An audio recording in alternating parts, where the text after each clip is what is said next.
Friends, welcome to Veranda Race YouTube channel. ഞാൻ മാളവിക. അപ്പോൾ നമ്മൾ SSC CPO റാപ്പിഡ് ഫയർ സീരീസിൻ്റെ 7ാമത്തെ ദിവസത്തെ വീഡിയോയിലേക്കാണ് ഇന്ന് കടക്കാൻ പോകുന്നത്. 6 വരെയുള്ള വീഡിയോ എല്ലാവരും കണ്ടെന്ന് വിശ്വസിക്കുന്നു. അപ്പോൾ കണ്ടവരെ അഭിപ്രായം പറയുക. അപ്പോൾ നമുക്ക് ഇന്നത്തെ ദിവസത്തെ 10 ക്വസ്റ്റ്യനും അതുമായിട്ട് റിലേറ്റ് ചെയ്ത ഫാക്ട്സും നോക്കാം. അപ്പോൾ ഒന്നാമത്തെ ക്വസ്റ്റ്യൻ നോക്കാം. First question, dash received Natyapadma award from Bharatgana Sabha on 24 December 2021. Options നോക്കുവാണെങ്കിൽ പ്രിയദർശിനി ഗോവിന്ദ്, ശ്രീകല ഭരത്, രേഖാ പ്രകാശ്, ഹാരിണി ജീവിത. അപ്പോൾ നമ്മൾ ആൻസർ വരുന്നത് ശ്രീകല ഭരതാണ്. ശ്രീകല ഭരത്തിനാണ് ബ്രഹ്മജനഗണ സഭയുടെ നാട്യപത്മ അവാർഡ് കിട്ടിയിട്ടുള്ളത്. അപ്പോൾ അതുമായിട്ട് റിലേറ്റ് ചെയ്ത ഫാക്ട്സ് നോക്കുവാണെങ്കിൽ ബ്രഹ്മഗണജന സഭയുടെ നാട്യപത്മ അവാർഡ് അവർക്ക് ചെന്നൈയിൽ വെച്ച് 2021 ഡിസംബർ 24 കിട്ടിയത്. അതുപോലെ തന്നെ അവർ ഭരതനാട്യത്തിലായിരുന്നു കോൺട്രിബ്യൂഷൻ കൊടുത്തിട്ടുള്ളത്.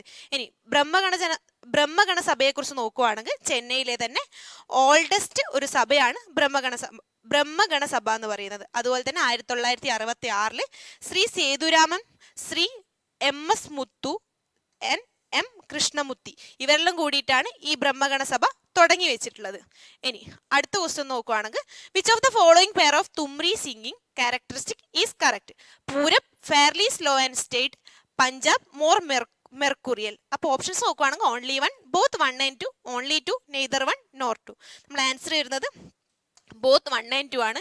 ഈ തുമ്രി എന്ന് പറയുന്നത് നോർത്ത് ഇന്ത്യൻ സൈഡിലെ ഒരു വോക്കൽ സ്റ്റൈലാണ് തുമ്രി എന്ന് പറയുന്നത്. ഇനി അതിനെക്കുറിച്ച് നോക്കുകയാണെങ്കിൽ നമ്മളിപ്പം പറഞ്ഞു നോർത്ത് ഇന്ത്യൻ സൈഡിലെ ഒരു മ്യൂസിക്കൽ സ്റ്റൈലാണ്, ഒരു വോക്കലാണ് തുമ്രി എന്ന് പറയുന്നത്. അതുപോലെ ഹിന്ദി വെർബായ തുംക്ന എന്ന് പറഞ്ഞ വേർഡിൽ നിന്ന്, അതായത് അതിൻ്റെ മീനിങ് തന്നെ to walk with a dance gait, അതിൽ നിന്നാണ് തുമ്രി എന്ന് പറഞ്ഞ വേർഡ് നമ്മൾ എടുത്തിട്ടുള്ളത്.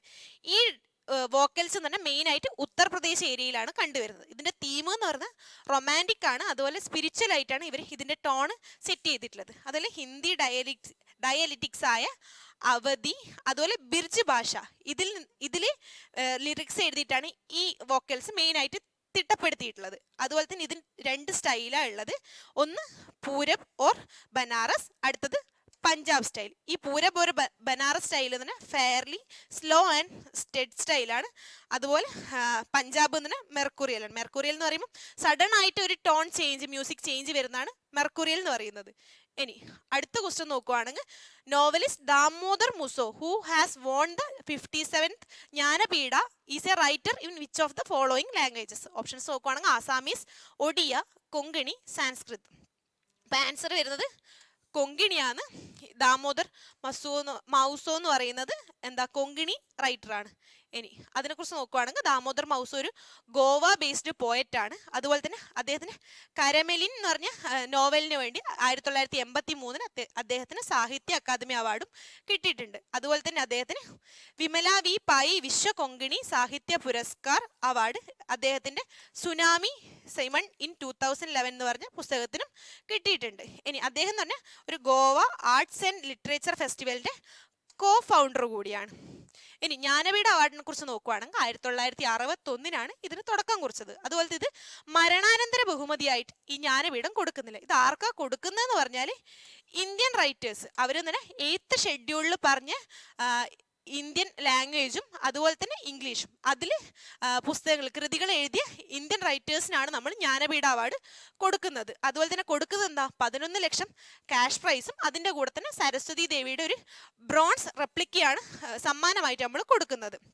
ഇത് 1965 ഫസ്റ്റ് അവാർഡ് കൊടുത്തിട്ടുള്ളത്. അത് ആർക്കാ കിട്ടിയതെന്ന് മലയാളിയായ ജി ശങ്കരക്കുറുപ്പിനാണ് ഫസ്റ്റ് ജ്ഞാനപീഠ അവാർഡ് കിട്ടിയത്. എന്തിന്? അദ്ദേഹത്തിന്റെ 1950 ഇറക്കിയ ഓടക്കുഴൽ എന്ന് പറഞ്ഞ കൃതിക്കാണ് ഫസ്റ്റ് ജ്ഞാനപീഠ അവാർഡ് കിട്ടിയിട്ടുള്ളത്. ഇനി അടുത്ത ക്വസ്റ്റ്യൻ നോക്കുവാണെങ്കിൽ Shijith Nambiar and Parvathy Menon were conferred the 5th Bharathakala Ratna award for 2020 on 11 December 2021 by Kerala based Navaneetham trust for their services to. Options Kathak, Kuchipudi, Mohiniyattam, Bharatanatyam. അപ്പോൾ നമ്മൾ ആൻസർ വരുന്നത് ഭരതനാട്യമാണ്. ഷിജിത് നമ്പ്യാരും പാർവതി മേനോനും ഭരതനാട്യത്തിൽ എക്സ്പേർട്സ് ആയിരുന്നു. അതുപോലെ തന്നെ ഷിജിത് നമ്പ്യാർ എന്ന് പറഞ്ഞത് ഒരു ഫോർമർ കലാക്ഷേത്ര ഫാക്കൽറ്റിയാണ്. അതുപോലെ തന്നെ പാർവതി മേനോ എന്ന് പറഞ്ഞൊരു കലാക്ഷേത്ര പോസ്റ്റ് ഗ്രാജുവേറ്റ് ആണ്. ഈ ഷിജിത് നമ്പ്യാറിന് യുവകലാഭാരത് ടൈറ്റിൽ അദ്ദേഹത്തിന്റെ എന്താ വേഴ്സറ്റൈലിറ്റി, കൊറിയോഗ്രാഫി, അതുപോലെ നടുവങ്കം, അതിനെല്ലാം 2007 എന്താ ഭാരത് കലാചാർ യുവകലാഭാരതി ടൈറ്റിൽ അദ്ദേഹത്തിന് കൊടുത്തിട്ടുണ്ട്. അതുപോലെ തന്നെ പാർവതി മേനോനെ നോക്കുവാണെങ്കിൽ പറഞ്ഞു അവരൊരു പോസ്റ്റ് ഗ്രാജുവേറ്റ് ആയിരുന്നു കലാക്ഷേത്രത്തിൽ നിന്ന്. അതുപോലെ തന്നെ അവർ കുവൈത്തിലായിരുന്നു ജനിച്ചതും വളർന്നതും. ഇവർക്ക് രണ്ടുപേർക്കും ഡിസംബർ 11, 2021 എന്താ 5th ഭാരത് കലാരത്ന അവാർഡ് ലഭിച്ചു 2020. ഈ ഭാരത് കലാരത്ന അവാർഡ് കൊടുക്കുന്നത് നവനീതൻ ട്രസ്റ്റ് ആണ്. അവർ കൊടുക്കുന്നത് വെച്ചാൽ ഒരു 25,000 രൂപയും അതുപോലെ ഒരു ശിലാഫലകവുമാണ് അവർ സമ്മാനമായിട്ട് കൊടുക്കുന്നത്. ഇനി അടുത്ത കഥക്ക് നോക്കുവാണെങ്കിൽ, കഥക്ക് എന്ന് പറഞ്ഞാൽ എന്താ നമ്മളെ ക്ലാസിക്കൽ ഡാൻസിൽ ഒരു ഇമ്പോർട്ടൻ്റ് ആയിട്ടുള്ള ഒരു ഡാൻസ് ആണ് കഥക്ക് എന്ന് പറയുന്നത്. അത് ഉത്തർപ്രദേശിലാണ് മെയിനായിട്ട് കണ്ടുവരുന്നത്. ഉത്തർപ്രദേശിലെ ട്രഡീഷണൽ സ്റ്റൈലാണ്. അപ്പോൾ ഈ കഥക്കിലെ മെയിൻ ആയിട്ടുള്ള ഡാൻസേഴ്സ് എന്ന് പറയുന്നത് പണ്ഡിറ്റ് ബിർജു മഹാരാജ്, ലച്ചു മഹാരാജ്, ശംഭു മഹാരാജ്, ശോഭന നാരായൺ, കുമാരി കമല സുനയ്യ, ഹസ്രലാൽ അഗർവാൾ, ഇവരിലായിരുന്നു ഈ ഫേമസ് കഥക് ഡാൻസേഴ്സ് ആയിട്ട് വരുന്നത്. ഇനി കുച്ചിപ്പുടിയെ കുറിച്ച് നോക്കുവാണെങ്കിൽ എന്താ ആന്ധ്രാപ്രദേശിലെ കുച്ചിപ്പുടി വില്ലേജിലാണ് ഈ കുച്ചിപ്പുടി ഡാൻസിന്റെ സ്റ്റാർട്ടിങ് എന്ന് പറയുന്നത്. അതുപോലെ തന്നെ നാട്യശാസ്ത്രത്തിലാണ്, ഭാരതമുനിയുടെ നാട്യശാസ്ത്രത്തിലാണ് ഇതിന്റെ ഒറിജിൻ കണക്കാക്കപ്പെടുന്നത്. ഇനി കുച്ചിപ്പുടിയിലെ ഫേമസ് ഡാൻസേഴ്സ് എന്ന് പറയുമ്പം ശോഭ നായിഡു, രാജായൻ രാധാ റെഡ്ഡി, സ്വപ്ന സുന്ദരി, ഇവരിലാണ് കുച്ചിപ്പുടിയിലെ ഫേമസ് ഡാൻസേഴ്സ് വരുന്നത്. ഇനി മോഹിനിയാട്ടം നോക്കുവാണെങ്കിൽ കേരളത്തിൽ തുടക്കം കുറിച്ചൊരു ഡാൻസാണ് മോഹിനിയാട്ടം. ഇത് മെയിനായിട്ട് ഫീമെയിൽസ് ആണ് കളിച്ചു വരുന്നത്. അതുപോലെ ഇതിൻ്റെ ഫേമസ് ഡാൻസേഴ്സ് എന്ന് പറയുകയാണെങ്കിൽ സുനന്ദ നായർ, കലാമണ്ഡലം കല്യാണിക്കുട്ടി അമ്മ, പിന്നെ ജയപ്രഭ മേനോൻ, പല്ലവി കൃഷ്ണൻ, ഗോപിക വർമ്മ, വിജയലക്ഷ്മി, രാധാ ദുട്ട, രമ ശ്രീകാന്ത്, ഇവരിലാണ് മോഹിനിയാട്ടത്തിലെ പ്രൊമിനൻ്റ് ആയിട്ടുള്ള ഡാൻസേഴ്സ്. ഇനി അടുത്ത ക്വസ്റ്റ്യൻ നോക്കുവാണെങ്കിൽ, with reference to the land revenue system of Mughal empire the term dash was the amount assessed. അപ്പോൾ നമ്മൾ ഓപ്ഷൻസ് നോക്കുവാണെങ്കിൽ ബഞ്ചാർ, പൊളാച്ച്, ഹസിൽ, ജമ. അപ്പോൾ നമ്മൾ ആൻസർ എഴുതുന്നത് ജമയാണ്. ജമ എന്ന് പറഞ്ഞ ടേമാണ് ഇതാ എമൗണ്ട് അസസ്റ്റിന് യൂസ് ചെയ്യുന്നത്. ഇനി റവന്യൂ സിസ്റ്റത്തിനെ കുറിച്ച് പറയുകയാണെങ്കിൽ എന്താ മുഗൾ റവന്യൂ സിസ്റ്റത്തിന്റെ ഫൗണ്ടേഷൻ എന്ന് പറയുന്നത് തന്നെ എന്താ ഡിവിഷനാണ്. എങ്ങനത്തെ division? Subahs or governorship, sarkars or district, പിന്നെ പരാഗണാസ്. ഇതാണ് അതിന്റെ ഡിവിഷനായി മുഗൾ റവന്യൂ സിസ്റ്റത്തിന്റെ ഫൗണ്ടേഷനായി ഡിവിഷൻ ഏതെല്ലാം എന്ന് പറഞ്ഞാൽ ഇതാണ്. ഇനി ഈ റവന്യൂ സ്റ്റാഫ് എന്താണെന്ന് വെച്ചാൽ അവർ പറയുന്ന ടാസ്ക് ഒക്കെ കംപ്ലീറ്റ് ചെയ്യുകയും വേണം.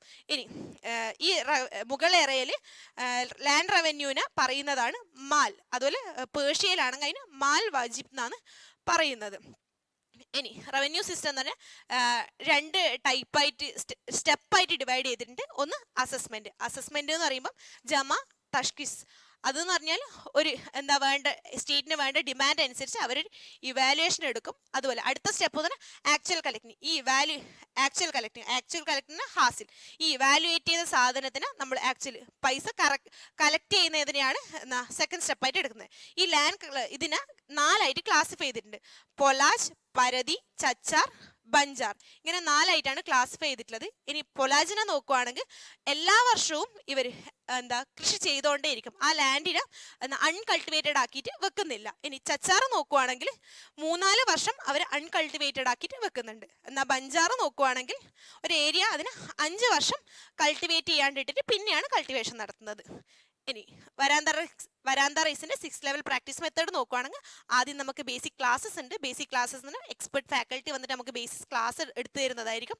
അത് കഴിയുമ്പോൾ ബേസിക് സർക്കിൾസ് ഉണ്ട്. ബേസിക് സർക്കിൾസ് എന്ന് പറയുമ്പോൾ 5-6 ആളായിട്ടുള്ള ഗ്രൂപ്പായിട്ട് ഇരുത്തി അവർക്ക് ബേസിക് മെറ്റീരിയൽ കൊടുക്കുന്നു. അതുപോലെ മെന്റർ സപ്പോർട്ട് പ്രൊവൈഡ് ചെയ്ത് അവരെ കുറച്ച് ക്യാപ്പബിൾ ആക്കുന്നു. അത് കഴിയുമ്പം ഒരു എലിജിബിലിറ്റി ടെസ്റ്റ് വെച്ച് അവരെ എക്സ്ട്രീം സർക്കിൾസിലേക്ക് പാസ് ചെയ്യും. എക്സ്ട്രീം സർക്കിൾസിൽ എന്ന് പറയുമ്പോൾ 5-6 ആളായിട്ടുള്ള ഗ്രൂപ്പ് സർക്കിൾസ് ആയിരിക്കും. അവിടെയും മെന്റർ സപ്പോർട്ട് തരും. പക്ഷേ അവർക്ക് മെറ്റീരിയലിന്റെ കുറച്ചും കൂടി ഹയർ ലെവൽ മെറ്റീരിയൽ ആയിരിക്കും, മെയിൻസ് ലെവൽ മെറ്റീരിയൽ ആയിരിക്കും അവർക്ക് എക്സ്ട്രീം സർക്കിൾസിൽ കൊടുക്കുന്നുണ്ടാവുക. പിന്നെ സൂപ്പർ ബാച്ച് ഉണ്ട്. സൂപ്പർ ബാച്ച് എന്ന് പറയുമ്പോൾ എക്സാം ഓറിയന്റഡ് ആണ് സൂപ്പർ ബാച്ച്. ഒരു 1-2 മാസം മുമ്പ് ഒരു എക്സാമിന്റെ നോട്ടിഫിക്കേഷൻ വന്ന് ആ സമയമായിരിക്കും സൂപ്പർ ബാച്ച് തുടങ്ങുന്നുണ്ടാവുക.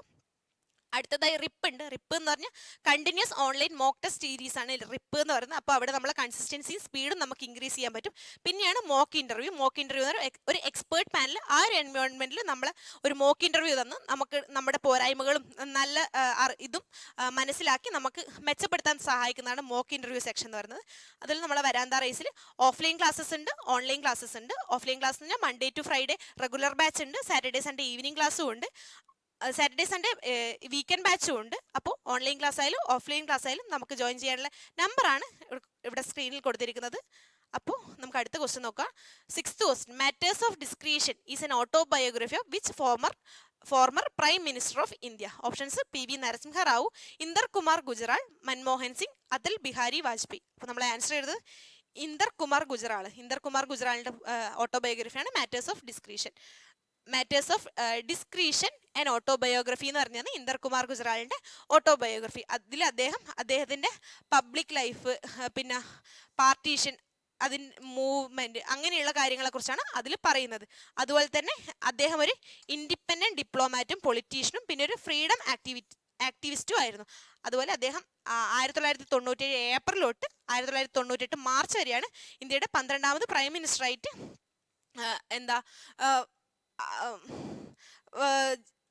ജോലി ചെയ്തിരുന്നത്.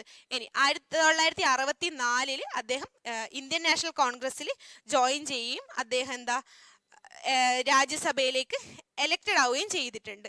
ഇനി പി വി നരസിംഹ റാവുയുടെ പുസ്തകം നോക്കുകയാണെങ്കിൽ the insider, Ayodhya 6 December 1992, India and the Asia Pacific, a long way, selected speeches, the quest for peace, Namaste P V. ഇതൊക്കെയാണ് പി വി നരസിംഹ റാവു എഴുതിയ പുസ്തകങ്ങൾ. ഇനി മൻമോഹൻ സിംഗ് നോക്കുവാണെങ്കിൽ changing India, prime minister Manmohan Singh, June 2005, the quest for enquiry in development to the nation, for the nation.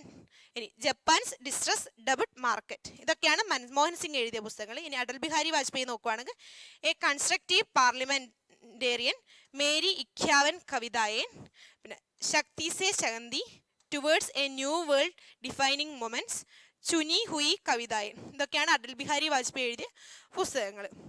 ഇനി അടുത്ത question നോക്കുവാണെങ്കിൽ in ecology dash is determined by dividing the biomass per unit area by the age of forest ecosystem. അപ്പോൾ options നോക്കുകയാണെങ്കിൽ biomass density, biomass size, biomass energy flow, biomass productivity. Answer എഴുതുന്നത് biomass പ്രൊഡക്ടിവിറ്റിയാണ്. ഇനി എക്കോളജിയെ കുറിച്ച് നോക്കുവാണെങ്കിൽ ecology എന്ന് പറഞ്ഞാൽ എന്താ? ഒരു റിലേഷൻഷിപ്പ് ബിറ്റ്വീൻ ലിവിങ് ഓർഗാനിസും അവർ ഫിസിക്കൽ എൻവയോൺമെൻറ്റും തമ്മിലുള്ള റിലേഷനാണ് എക്കോളജി എന്ന് പറയുന്നത്. അതുപോലെ ജർമ്മൻ സുവോളജിസ്റ്റായ ഏണസ്റ്റ് ഹേക്കൽ 1866 എക്കോളജി എന്ന് പറഞ്ഞ ടേം കോയിൻ ചെയ്തിട്ടുള്ളത്. അതുപോലെ to describe the economies of living forms, living ഫോംസിലെ എക്കണോമിക്സിനെ ഡിസ്ക്രൈബ് ചെയ്യാനാണ് എക്കോളജി എന്ന് പറഞ്ഞ വേർഡ് കോയിൻ ചെയ്തത്. ഇനി 8ാമത്തെ ക്വസ്റ്റ്യൻ നോക്കുകയാണെങ്കിൽ what is defined value of K B in the given equation? K B equal to P V by T N. Options നോക്കുകയാണെങ്കിൽ 1.38 × 10⁻⁻23 joule per kelvin, 1.08 × 10⁻⁻23 joule per kelvin, 1.68 × 10⁻³ joule per kelvin, 0.38 × 10⁻³ joule per kelvin. അപ്പോൾ നമ്മൾ answer ചെയ്യുന്നത് 1.38 × 10⁻³ joule per kelvin ആണ്. ഈ physical constant Boltzmann constant എന്ന് പറഞ്ഞാൽ ഒരു particle, ഒരു സബ്സ്റ്റൻസ്, അത് എത്ര എനർജി എടുത്തിട്ടാണ് അതിൻ്റെ ഒരു തെർമൽ മൂവ്മെന്റ് നടത്തുന്നത്. അപ്പോൾ ആ എനർജി കാൽക്കുലേറ്റ് ചെയ്യാൻ എടുക്കുന്ന കോൺസ്റ്റന്റ് ആണ് ബോൾട്സ്മാൻ കോൺസ്റ്റന്റ് എന്ന് പറഞ്ഞാൽ. അതായത് ഒരു പാർട്ടിക്കിൾ അതിൻ്റെ എത്ര എനർജി എടുത്തിട്ടാണ് അത് ഒരു തെർമൽ മൂവ്മെന്റ് നടത്തുന്നത്, ആ തെർമൽ മൂവ്മെന്റ് ആ എനർജി കാൽക്കുലേറ്റ് ചെയ്യാൻ എടുക്കുന്ന കോൺസ്റ്റന്റ് ആണ് ബോൾട്സ്മാൻ കോൺസ്റ്റന്റ്. അതുപോലെ അവർ ആവറേജ് കൈനറ്റിക് എനർജി ഹൈ ആകുമ്പോൾ ടെമ്പറേച്ചറും എന്തായിരിക്കും? ഹൈ ആയിരിക്കും ആ മോളിക്യൂളിൻ്റെ. അങ്ങനെയാണ് ഓസ്ട്രേലിയൻ ഫിസിസ്റ്റായ ലുഡ്വിഗ് ബോൾട്സ്മാൻ പറഞ്ഞിട്ടുള്ളത്. അങ്ങനെയാണ് ബോൾട്സ്മാൻ കോൺസ്റ്റന്റ് ഡിസ്ക്രൈബ് ചെയ്തിട്ടുള്ളത്. അതിൻ്റെ ഇക്വേഷൻ എന്ന് പറയുന്നത് P V equal to N into K P into T ആണ് ഇക്വേഷൻ വരുന്നത്. അതിൽ പി എന്ന് പറയുന്നത് പ്രഷർ ഇൻ പാസ്കൽ ആണ്. അതുപോലെ വി എന്ന് പറഞ്ഞാൽ വോളിയം ഇൻ മീറ്റർ ക്യൂബ് ആണ്. എന്ന് പറഞ്ഞാൽ നമ്പർ ഓഫ് മോളിക്യൂൾസ്, ടി എന്ന് പറഞ്ഞാൽ ടെമ്പറേച്ചർ ആണ്, പിന്നെ കെ പി എന്ന് പറഞ്ഞാൽ ബോൾട്ട്സ്മാൻ കോൺസ്റ്റന്റ് ആണ്. ഇനി കെ പിയുടെ SI യൂണിറ്റ് എന്ന് പറഞ്ഞാൽ ജൂൾ പെർ കെൽവിൻ ആണ്.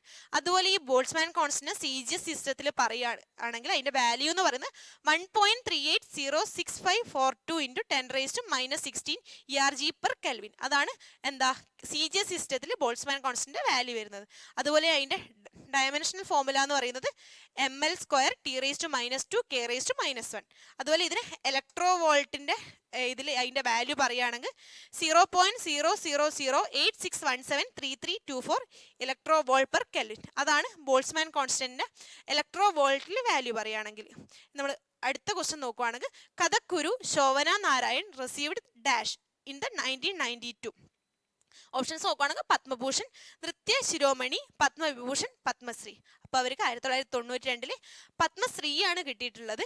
ഈ ശോഭന നാരായൺ എന്ന് പറയുന്നത് ഒരു കഥക് ആർട്ടിസ്റ്റ് ആണ്. അതുപോലെ അവരൊരു ഗവൺമെൻറ് എംപ്ലോയി ആയിരുന്നു. പക്ഷെ അവർ ഡൊമസ്റ്റിക് ആയിട്ടും അബ്രോഡിലും പെർഫോമൻസ് ചെയ്യുന്നുണ്ട്. അവർക്ക് 1992 പത്മശ്രീ കിട്ടി. അതുപോലെ അവർ ബിർജു മഹാരാജിൻ്റെ ശിഷ്യയായിരുന്നു. ഇനി പത്മഭൂഷണെ കുറിച്ച് പറയുകയാണെങ്കിൽ പത്മഭൂഷൺ എന്ന് പറഞ്ഞാൽ 3rd ഹയസ്റ്റ് സിവിലിയൻ ഹോണർ ആണ്. അതുപോലെ 1954 ജനുവരി 2 ഇത് എസ്റ്റാബ്ലിഷ് ചെയ്തത്.